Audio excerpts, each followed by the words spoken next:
இந்த வீடியோக்குள்ள போறதுக்கு முன்னாடி நம்ம சேனலை சப்ஸ்கிரைப் பண்ணாதவங்க சப்ஸ்கிரைப் பண்ணிடுங்க, பக்கத்துல இருக்க பெல் பட்டனையும் கிளிக் பண்ணிக்கோங்க. வாங்க வீடியோக்குள்ள போகலாம். நடிகை ஈஸ்வரி ராவை அவ்வளவு சீக்கிரம் தமிழ் சினிமா ரசிகர்களால மறக்க முடியாது.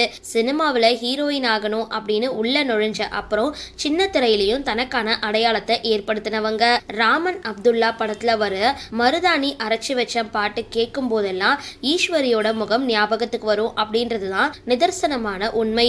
அது போன்று பிரசாந்த் மற்றும் ஸ்னேகா நடிச்ச விரும்புகிறேன் படத்துல ஈஸ்வரி ராவ் ஒரு முக்கிய கதாபாத்திரத்துல நடிச்சிருப்பாங்க.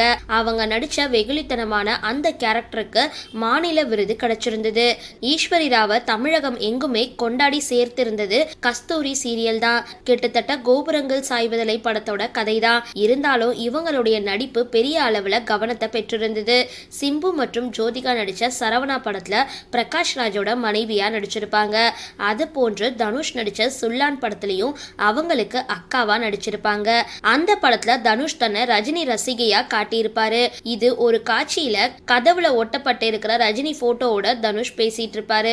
அப்போ அந்த போட்டோவை பார்க்கிற ஈஸ்வரி ராவ் கிட்ட என்ன என் தலைவரை கரெக்ட் பண்ணலாம் அப்படின்னு பாக்குறியா அப்படின்னு கேட்பாரு.